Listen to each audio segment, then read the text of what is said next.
ஓம் நமோ நாராயணாய நமக. வாழ்க வளமுடன் நண்பர்களே. சினிமா மோகம் அது ஒரு பொழுதுபோக்காக பார்த்தோமா, நல்ல விஷயங்களை எடுத்துட்டோமா விட்டுறணும். சினிமாவில் பார்க்கக்கூடிய கதாநாயகர்கள் கதாநாயகிகள் நமக்கு ஆசிரியைகள் அல்ல.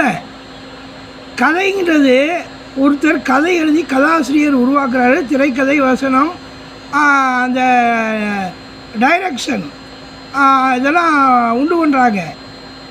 கதாசிரியர் இருக்கார், திரைப்படம்னா கவிஞர் இருக்கார், அப்புறம் அந்த கதை, வசனம், திரைக்கதை, இப்படி ஒளிப்பதிவு, இப்படி நிறையா பிரிவுகள் இருக்கிறார். உழைச்சி தான் ஒரு நடிகரை உருவாக்குறாங்க. நடிகர் வந்து சொந்த கருத்துக்களை சொல்கிறதில்ல, எழுதி கொடுக்குற அந்த டயலாகை பேசி மனப்பாடம் பண்ணி சொல்கிறார், அவ்வளவு தான். அவர் ஹீரோன்றதுனால அவரை மனசில் உருவத்தை பதிய வச்சுக்கிட்டு இருக்கக்கூடாது. இப்போ திரைப்பட நடிகர்கள் வந்து உலகம் முழுக்க அறிமுகமாகிடுறாங்க. ஒரு 60 படம் 100 படம் நடித்ததும் ஒரு 50-60 படம் ஒரு 40 படம் வெற்றி படம் ஆயிடுச்சுன்னா மக்களுக்கு அறிமுகமானதுமே அரசியலில் வந்து ஆட்டம் போட ஆரம்பிச்சிடுறாங்க.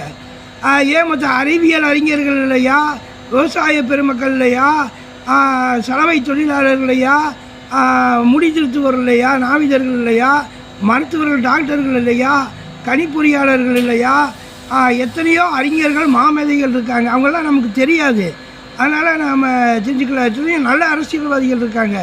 ஆகவே சினிமா மோகத்தை தவிர்த்து விட்டு அதை பொழுதுபோக்காக திரைப்படம் ஒரு நல்ல பாடமாக இருக்கணும். அது திரைப்படம் ஆகாது, சினிமா வாழ்க்கை ஆகாது. ஆகவே என்பதை உணர்ந்து கொண்டு சினிமா மோகத்தை நாம் அளவோடு பயன்படுத்தி முறையோடு வாழ்வோம். சினிமா மோகத்தை விட்டொழிப்போம் நண்பர்களே. அரசியலுக்கு ஆகாது, வாழ்க்கைக்கு ஆகாது. திரைப்படம் வேறு, திரைப்படம் வேறு. நாம் திரைப்படத்தில் இருக்கிறோம். அந்த கனவு நனவாகி விடாது நண்பர்களே. நல்ல கனவு தான் நனவாகும். வாழ்த்துக்கள். சினிமா மோகம் தவிர்ப்போம், நல்லபடியாக வாழ்வோம். வாழ்க வையகம், வாழ்க வளமுடன்.